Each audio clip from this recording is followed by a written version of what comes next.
everyone. I'm here. Welcome to Wine.com Experiences. My name is Gwendolyn Osborne. Thank you so much for joining us today. Today, we are going to be discussing and tasting the beautiful wines of Rioja.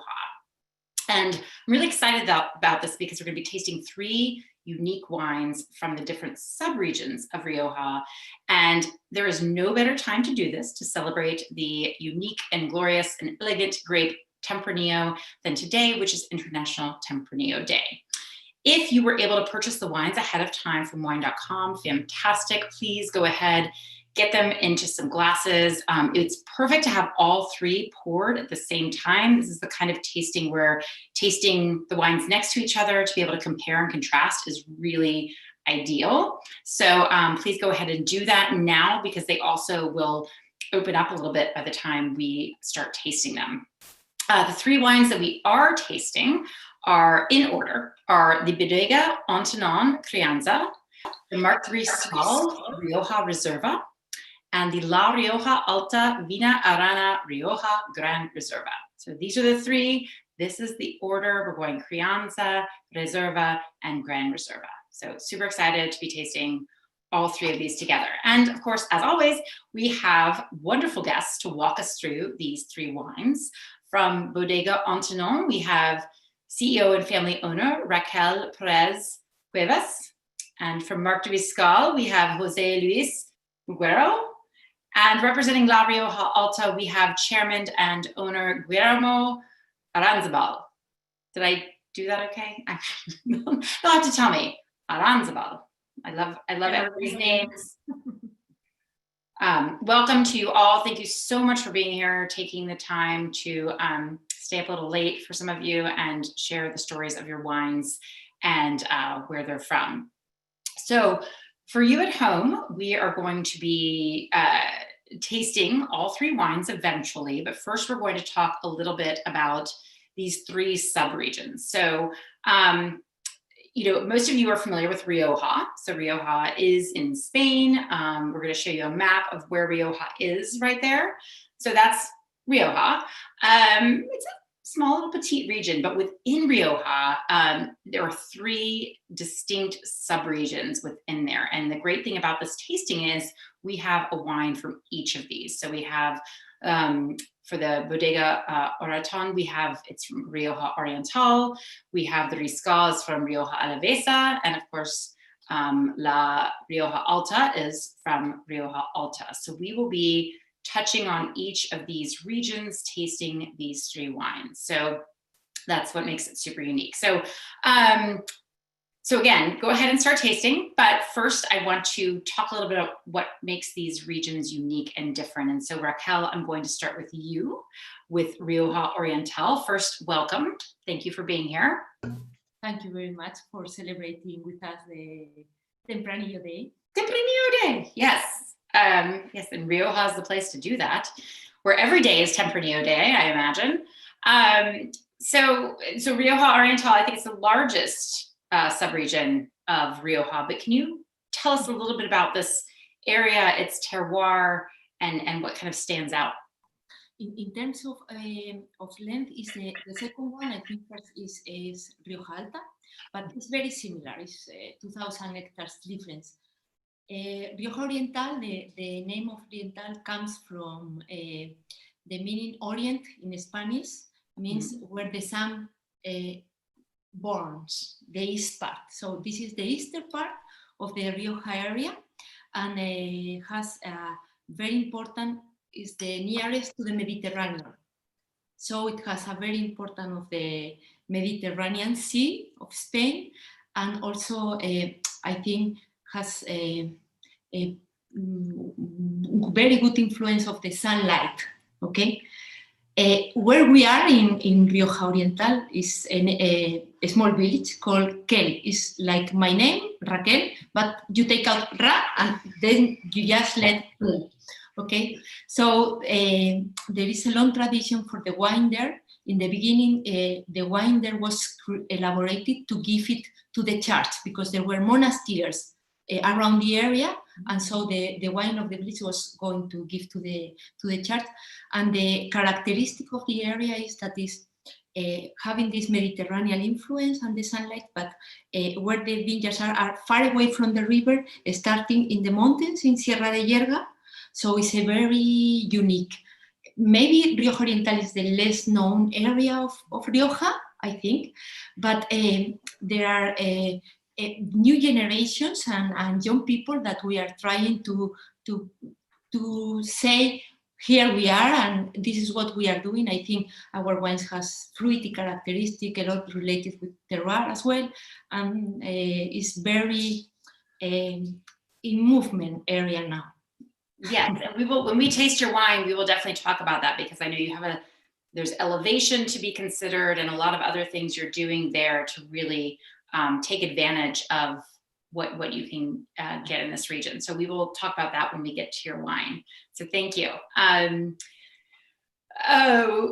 Next, Jose Luis. I'm here. Again, thank you for being here. Sorry. No, I'm here ready to rock and roll. Let's go. Ready to rock and roll. Let's do this. So Rioja Alavesa. Am I saying that right? Yes. You said wonderful. You can be like real Spanish person. all my French classes coming in handy. So if you could just talk a little bit about Alavesa, that's the smallest of the regions, but maybe a little bit of overview of the subregion there and what.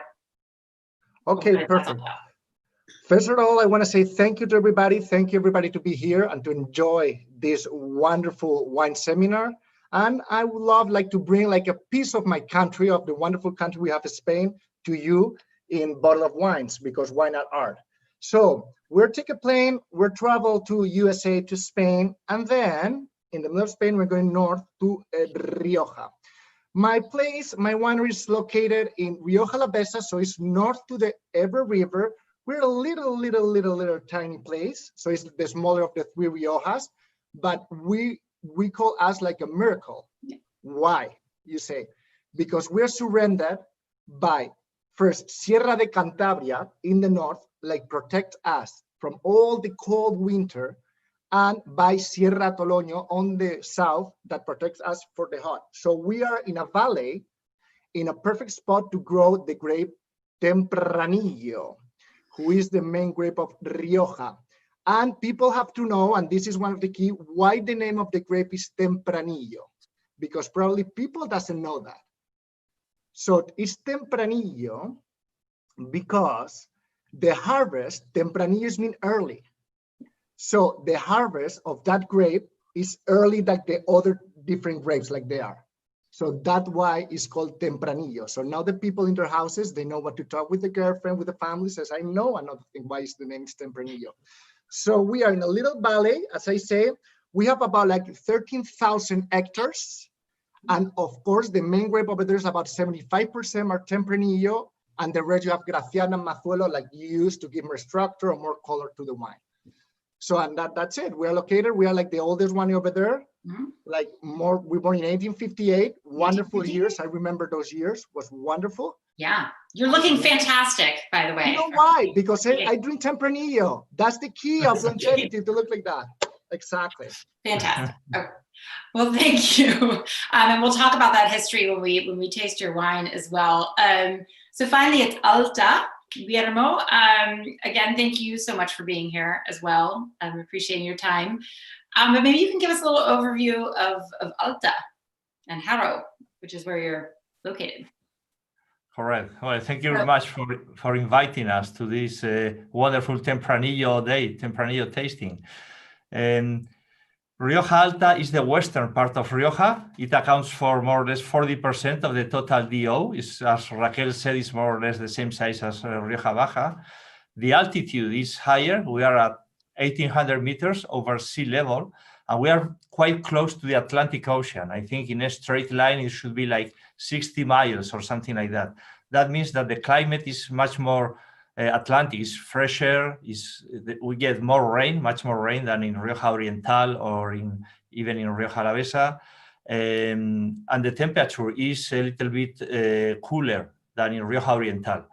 That has a big influence in the wines, of course. Wines in Rioja Alta are not very powerful, are not very intense, but they are very complex, very elegant, very delicate, very aromatic. We'll talk about that later. The main city in Rioja Alta is Haro, as you said, which is the heart of enological heart of Rioja. And there is a special place in Haro called Barrio de la Estación, the station quarter, where many of the traditional wineries are located, like Bilbaínas, Roda, Muga, Cune, López Heredia, Gómez Cruzado, and ourselves, La Rioja Alta. And we are all together. We have been together for 130 years now, and we still are good friends. So that's something nice too. Yes, yes. So you're going up together, bringing Rioja to the world, which is wonderful. And obviously, these three regions help make Rioja a diverse place, kind of creating a range of wines, reflecting just this beautiful Tempranillo grape. So now we will start tasting that beautiful grape, and we're going to start with the Oriental, the Bodega Ontanon. Am I saying that right? Ontanon. I'm kind of doing the Ontanon. You know, my French. Is that okay? Ontanon. That one is the best. It's okay. Okay. All right. Okay. Ontagnon. Okay. Ontagnon. Okay. So Raquel, this is a beautiful wine we're going to be having. You are fifth generation of a family who is passionate about the land and the wine and this grape. And I'd love for you to tell us how, I think probably starting with your father, this fourth generation maybe, of how you started moving both Ontanon and, like you said, this region forward. Gwendolyn, the vineyard you are saying is quite unique. It's La Pasada. So imagine nearly 40 years ago, many people, they were planting vineyards in the lower parts of near the river because are more fertile soils and give more production, easy to cultivate. But my father, that is crazy, but sometimes he's pioneering many things.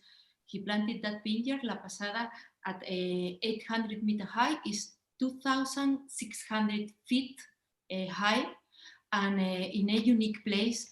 And he decided to plant Tempranillo because José Peña is very important wine critic in Spain, and when he talked about what Tempranillo needs, as José Luis said before, is a early grape, so has a short vegetative cycle.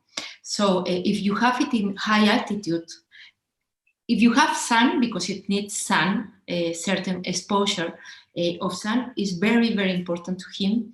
The Mediterranean gives us also a bit of a structure in the wine, but going up in the high elevation, at that time was a crazy idea, but now with the climate change, with looking for the Tempranillo, how it spreads, how can maintain the structure and the body together with the finesse and the acidity to make it rest long, I think has given a new style of wine that is saying a lot, but maintains the fruit very well and express. You will see later in the crianza.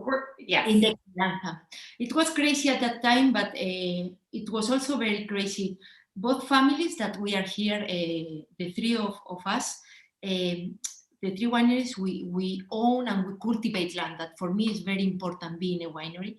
And for us, also with the fifth generation, but it was mostly my father who in the 70s, 80s, he decided to put all his energy and emphasize in acquiring and planting the vineyards in places that were quite unique.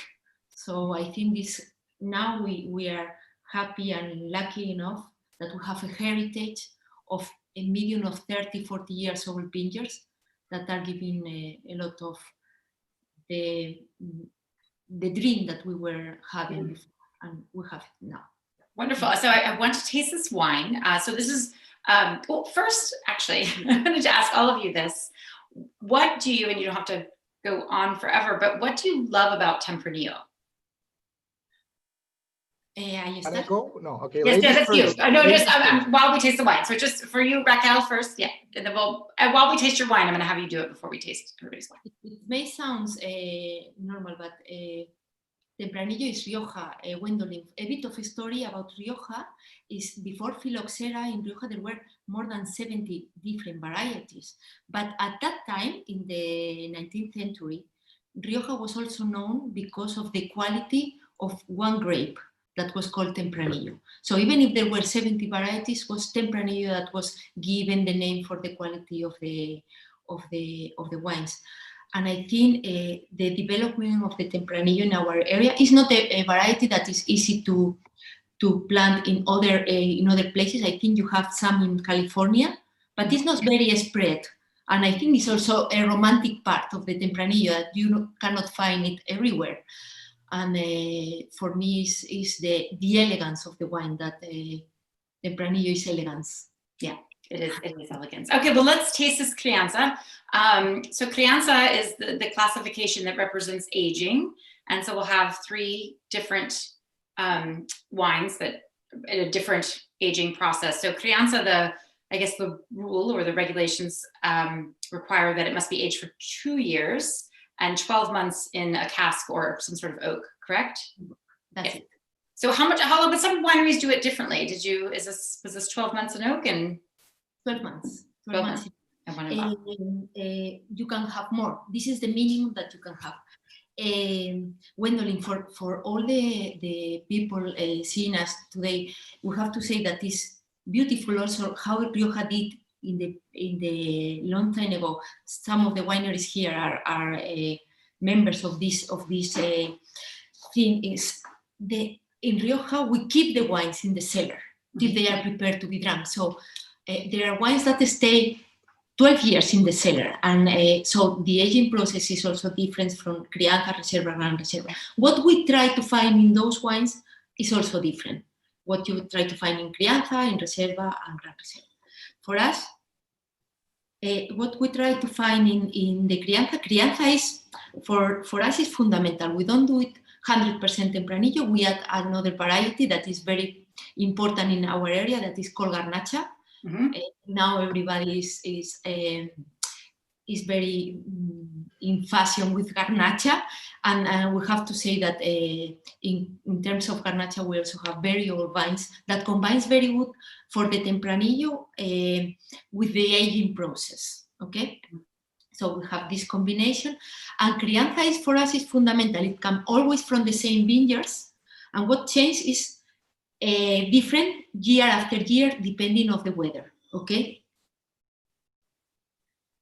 What we try to find in our Crianza, mostly the fruit.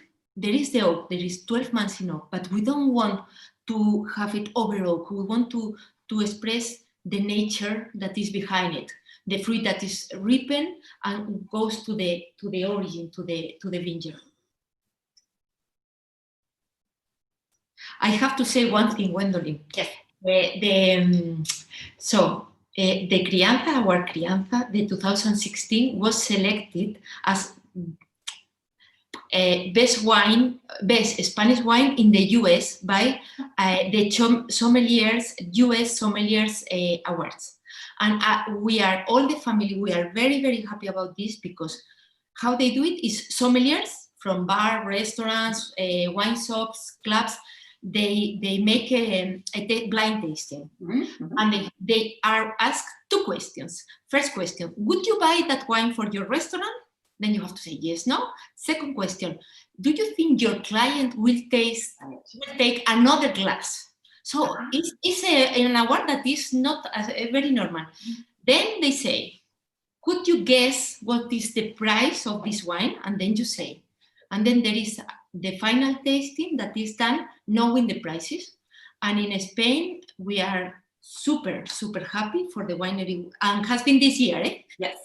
That this wine was selected as the best Spanish wine for the professional sector. So congratulations. Well, for those that were tasting at home, could you kind of talk us through, as we taste it, maybe the aromatics and the structure, of what to expect?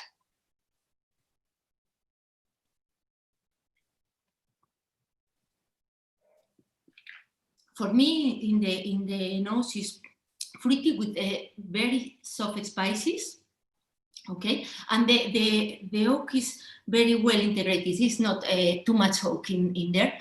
For me, and in the mouth there is a length in it. Mm-hmm. You can continue drink it, feeling it, And you can see a bit of acidity also that gives you your mouth a bit dry, but there is a velvet in it. For me, this is and you. For me, it makes you to go Salivate. to something. Yeah, salivate. Yes, so you have the acidity and the tannin, and they're integrated and they work well together. With gastronomy, Gwendoline, crianza is like fundamental wine in Rioja. Crianza is with the tapas. What do you think when you take tapas? Crianza has been created for a wine that is fruity, that is that express, has a bit of complexity with the barrel, and with the tapa, with jamón, with and crianza is part of I think the change of the gastronomy in Rioja. There has been a revolution in gastronomy in Rioja. I joined with Jose Luis because when all this happened about this pandemic craziness, to come to Rioja if you haven't been for a long time, because the gastronomy, not only the wine, but the gastronomy has changed completely for much better, more finesse, more elegance. And I think the crianza is always there. When you go to the bars, you go to Calle Laurel, you go to familiar meetings, then you take a crianza. So I think the importance of the crianza in Rioja and in our winery, to have a good crianza is fundamental. Absolutely, and I love this. It's also opened up a lot in my glass. It's something I love with tapas, or like you said, a jamón, a cheese and jamón plate, and that sort of thing. They're affordable. The word I'd also use is it has wonderful structure and elegance, but there's something. I mean this is such a wonderful. It's like it's juicy. There's this juicy fruit that make you want to have food with it. So thank you for crafting something so beautiful. I can't wait to try more. So that is our crianza from Bodega Antonon. So gracias, Raquel. We are going to move on to Rioja Alavesa with Marc de Riscal. Jose Luis, 1858. As I mentioned, you are looking fantastic from your 1858 vintage. But you have quite the history, and many people are very familiar with this label and the gold mesh that goes over it. And you've been around for quite some time, but I thought maybe we could talk a little bit about the past few decades, because I feel like there was so much done just in the past few decades with your family. And I think they called it Project 2000, correct? 2006, yes. So tell us a little bit about that. What was behind that mission? Okay, first, I was thinking during like this wine seminar we're doing right now, you have to think one thing. Here in the United States, you have like a new world wine, but what we're drinking right now is history. As Raquel says, as my two colleagues from Spain, we're drinking about wineries like they have more than 150 years of history. So that's amazing. So when you're drinking wine, it's much more than you're drinking an alcohol. You're drinking wines like people were making wine for more than 150 years. So that's impressive. It's so impressive. So yes, I mean, if we had a few hours, I want you to start with 1858, but I know.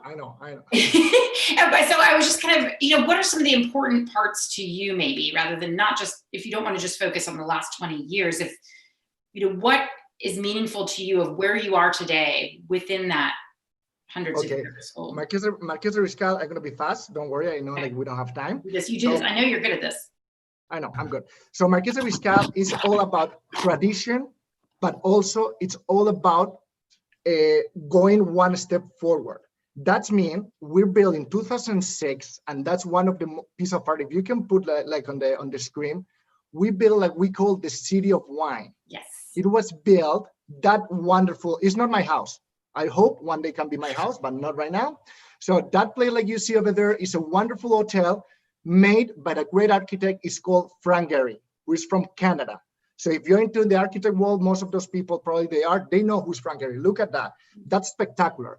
For Frank Gehry, if you see all the ceilings, they have like 3 different colors. They have like red, silver, and gold. Why? because Frank Gehry is playing with the bottle of Reserva. So he said like he wants to have red as color of the wine, silver as color of the capsule, and gold as color of the net. We were the first winery, by the way, who started using golden wire in the bottles. What's the reason? Another thing you're gonna learn today, guys. The reason is because, as you see here in the label, on the down of the label, it's in 1895, we were like the first non-French winery. Like we bet all the French in Bordeaux in a wine tasting. It was Marqués de Riscal, okay? So we bet all of them. And in Spain, the restaurant, what they start doing is they start making fraud. How? They took like the empty bottles and they refill the bottles with a cheaper wine in it, and they sell it to the customers. So many customers came to us and says, guys, what are you doing with the wine? It's not the same I used to taste before. So when we figure about that fraud, we create this golden wire to protect the bottle. And we told them, if you see a bottle without this golden net, don't trust what you're gonna drink, because probably it's not Marqués de Riscal. So every time you open a bottle, never take out the net, never. What you have to do, if you have to take out from here and squeeze and keep the net in the bottle, because all the times I go to a restaurant, I say to the sommeliers, you never go naked to the street, right? No, so don't get the bottle naked, okay? So let's keep it dressed like that, okay? Okay. So we are one of the only wineries that have this Reserva in the winery. So you are more than welcome if you want to come. Since 1862 to 2015, almost every single vintage. One quick thing about 1 minute, how we convinced Frank Gehry. Frank Gehry born in 1929. So the last thing we did for him, we did a wine visit, and then we open a bottle of his age and we say, Frank, I don't know if you're gonna do the hotel or not, but we're gonna have a present for you. We're gonna open a bottle of 1929. I wanna drink with you. He took the glass, he took a sip, and he said, how can I say no right now?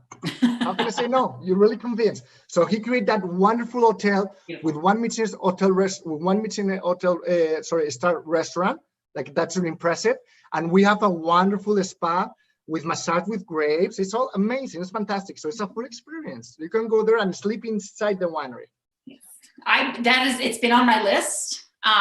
Just there's been kind of a hindered travel plan recently. So, but we'll get there, as will everyone else, I'm sure. I was waiting for you. Let me know when you go there. Rioja is it's a travel destination. It is stunning. So, Jose Luis, what do you love about Tempranillo?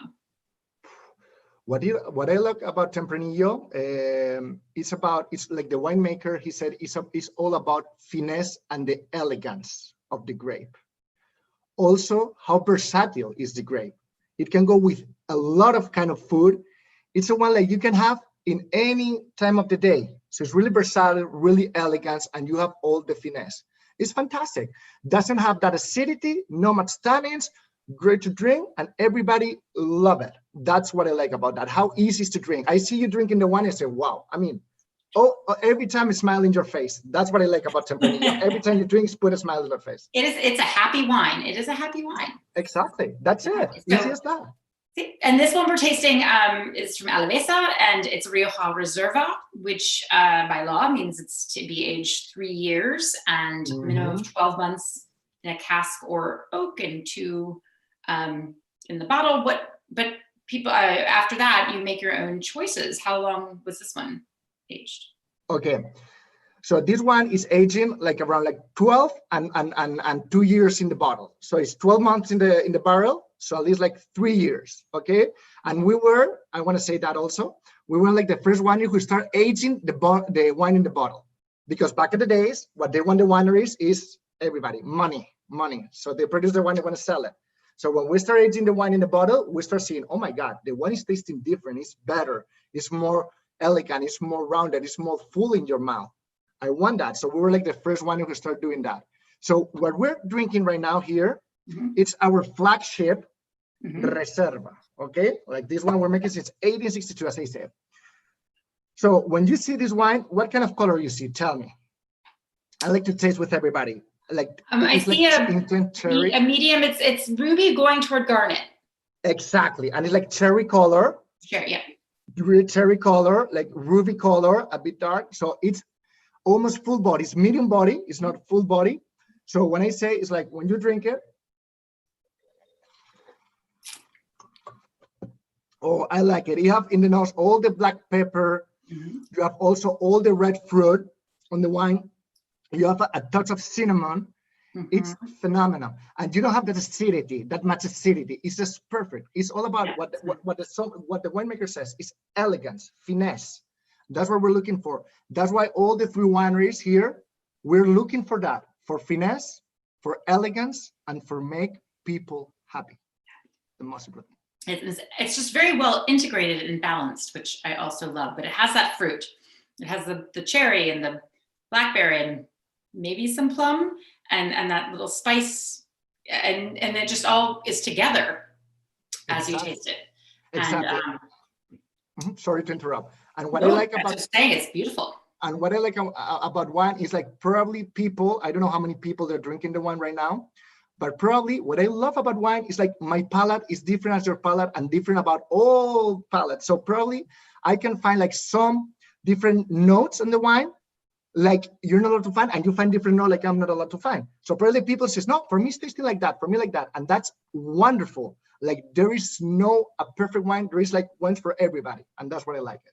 And that is, but I think, yes, because everybody's going to find something different because we all have different sense memories. Exactly. But the quality of how well it's made is, I guess, universal. So that's what I'm excited about these three wines. And so well done, beautiful. I love this. And I didn't ask Raquel, and I'll come back to ask you about that a little bit about the aging. Now that we're obviously, there's aging in the cellar and the bottle, but once it's released, how much longer one can, should, might want to have this in their cellar?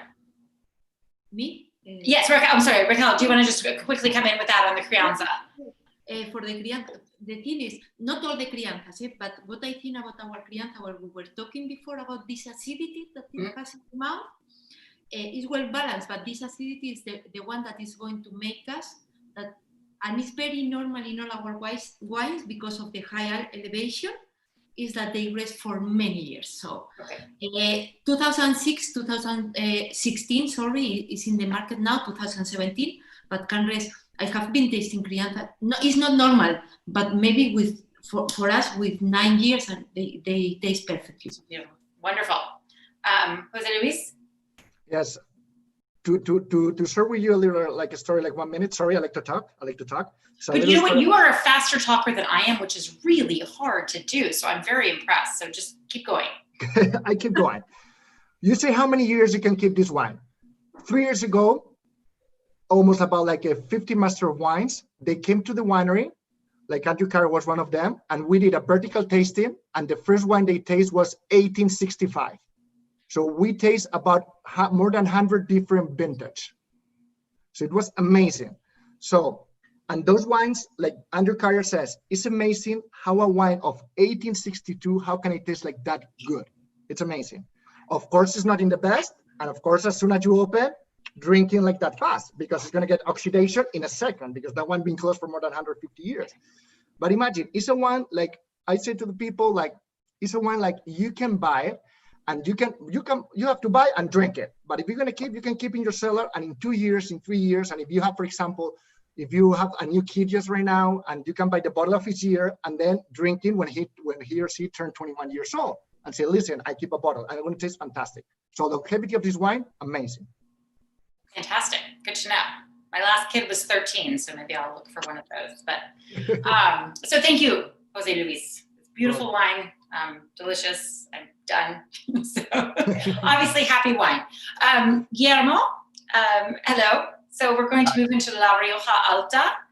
Your winery, I think you mentioned this, is celebrating 130 years this year, which is fantastic. And as you mentioned, you're based in Aro. Aro, am I saying that right? Perfect.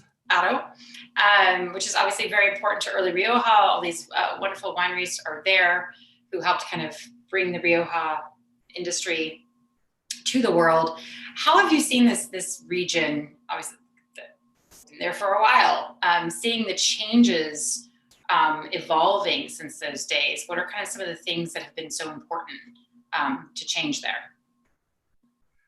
Well, everything is Different. Is moving very, very quickly now. I think we are a very classic winery, a traditional winery. However, I think what we have done in the last 20 or 25 years is to adapt our tradition to new tastes and to new times. We like to say that we like to take what is good from the tradition and what is good from modern style of wine. So it's the best of both worlds. From the new style, we get a deeper color, more tannin, more structure, more fruit in the wines also. But we maintain all the good qualities of traditional wines, like the smoothness, the complexity, very velvety wines, very delicate, very complex. So I think that's the main adaptation we have done in the last 25 years. And that's also true for many other wineries in Rioja. Besides that, in the old days, there was just one style of Rioja wines, which was the blending. Wines were made blending different plots, different vineyards, and different varieties. And this is still how we make wines at La Rioja Alta SA. However, there is a new style in Rioja, which is the terroir style, which is more typical maybe from Rioja Alavesa. We have a winery in Rioja Alavesa, Torre de Oña, where we make that single estate wines. And that's also something new in Rioja that didn't exist 25 or 30 years ago. So now in Rioja, you can get a lot of different styles, and many people are doing great things in modern style wines and great things in classic style wines. We are classic. We like to say that we are the new classics, or classics of today, we like to say. We are totally integrated. We produce all the grapes we use. We don't buy anything. We make all the cask we use. We buy the wood in the US. We dry it out in our facilities in Rioja, and then we make the barrels. So we control everything. We have our wines aged for a long time, both in cask and in bottle. In fact, we have the equivalent to 8 years of sales in stock permanently. Okay. That's very unusual in the wine business. Maybe in the cognac business it's not, but in the wine business that's very, very unusual, no? So that's our style of making wines, blending wines, tradition as much as possible with Tempranillo, American oak, but we also have a very high technology in the fermentation process. For instance, we have optical sorting machines to select each grape individually, and a lot of technology, but just for the fermentation. Then we are very traditional in the aging, and I think that reflects in the wines too. We can call that innovative tradition. I like that's a good definition too. We can call it that. And I will ask you as well, but what do you love so much about Tempranillo? Well, I think Tempranillo is soft as velvet, as people in the UK say, and it is true. It's a wine that gives you a lot of pleasure. In fact, we are not in the business of making wine. We're in the business of giving you pleasure.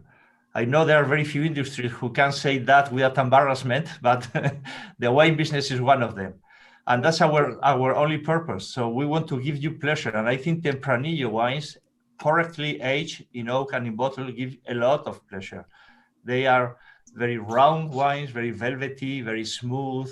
They have fruit, they have complexity, they have almost everything. And as Jose Luis said before, they are very versatile. They go very well with a lot of different food. They don't overwhelm food, they complement food. And I think it's a wine that is very easy to love. Mm-hmm. And the one we're having right now is La Rioja Alta. It's a Gran Reserva, which is aged even longer, the requirement of 5 years, 2 in barrel cask oak and 3 in bottle. So is this mirroring that requirement, or is there longer? Viñarana is a traditional brand. It was released in 1969, I think, and it was released as Reserva.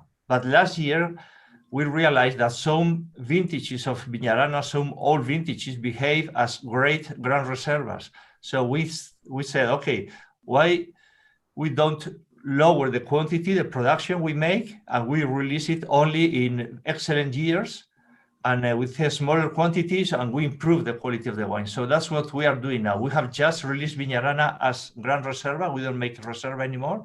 It will be Gran Reserva from now on, and we'll make it maybe 3-4 times every 10 years. It's a wine that is different from the other Gran Reservas we make. The aging is a little bit shorter. As you said, it's 3 years in oak and 3 years in bottle before release. But it's a wine that is, I think, perfectly suited for people who want to know Rioja Gran Reservas, but they are not very familiar with Rioja.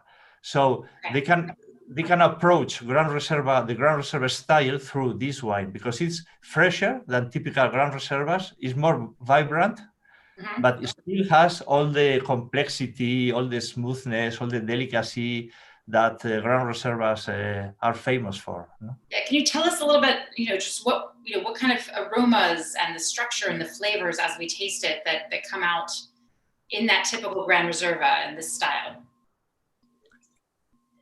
Well, the color is not very intense. We don't like to, we don't think that the darker the better. We think the color must have different tones and you can appreciate different colors of red. So it's a more open color than modern wines, which is typical from classic wines. I think in the nose you can taste, even though it's aged in oak, you can taste that it has been aged in oak, but the wood is not very evident. This is what we more appreciate about wines, the balance. When something comes out in the wine, like too much alcohol, too much oak, too much acidity, is for us, that's a problem. We don't want to, we want everything to be very well balanced. And I like the aromas of the fruit. You have fresh and ripe fruit, but you also have some dried fruit, but they're all blackberries integrated. There's just it's a beautiful mix of. Yeah, the integration is with what probably defines the balance and the integration of all components is what defines our Gran Reservas. You can taste blackberries, red currants.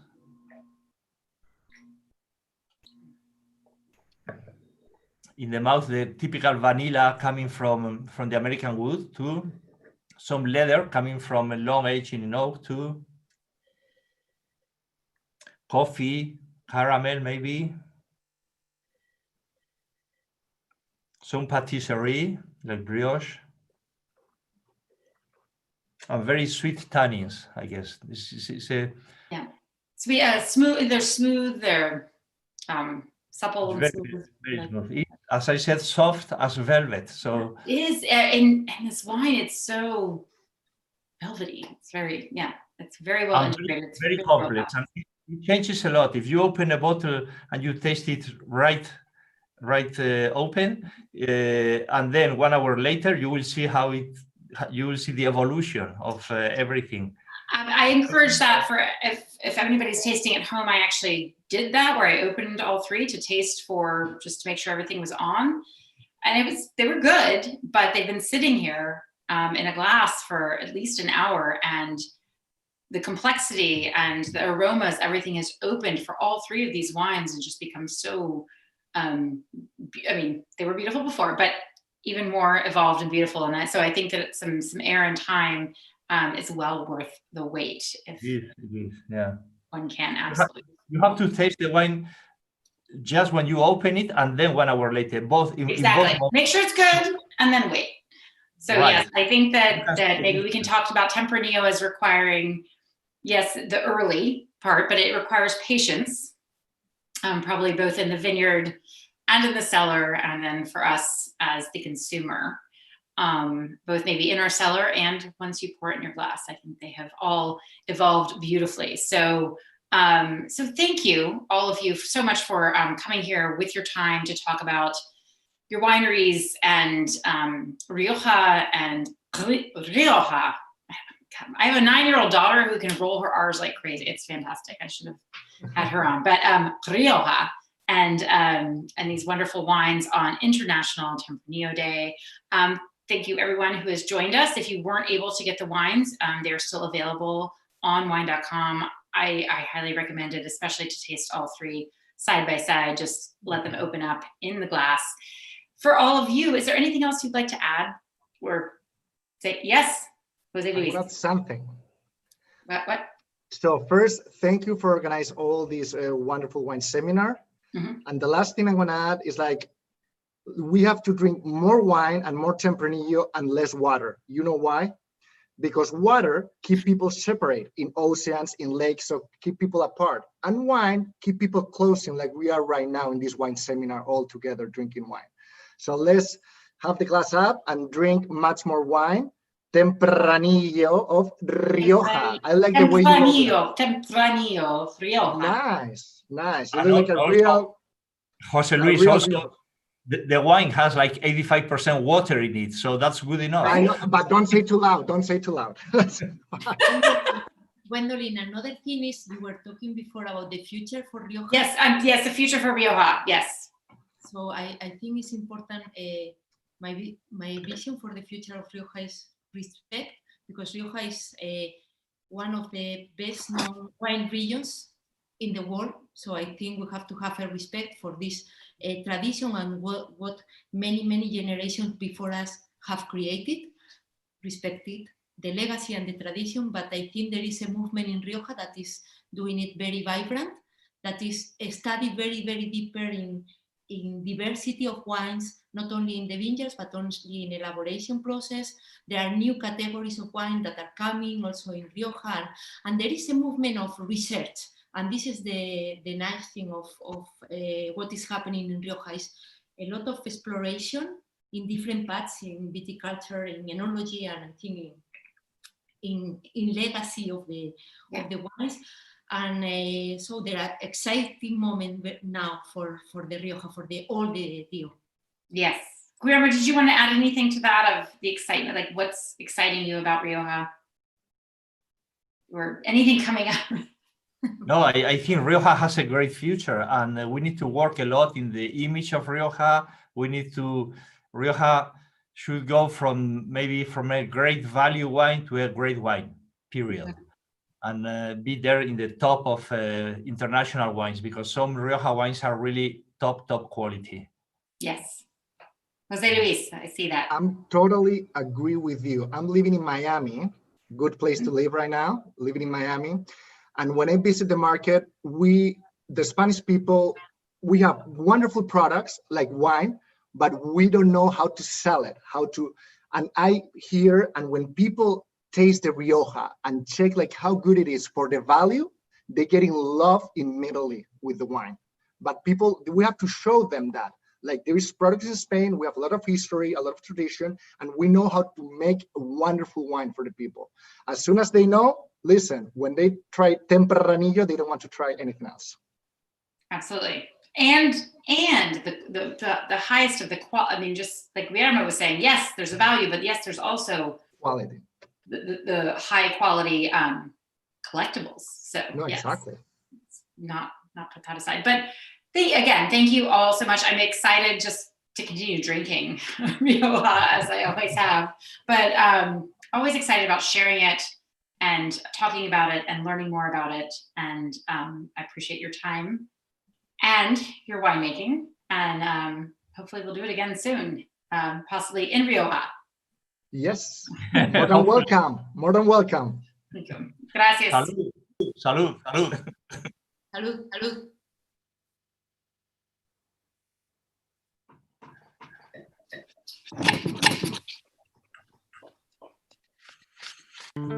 It's both a science and a form of high art. It's made from the combination of grapes, sunlight, rain, soil, and time. It's raised up in the moments that matter. It's wine. And we are Wine.com. We have the largest wine selection in the world, online sommeliers with free advice, and now our powerful new app puts the entire world of wine in your hands. Wine.com. Seriously passionate about wine. Download our free app today.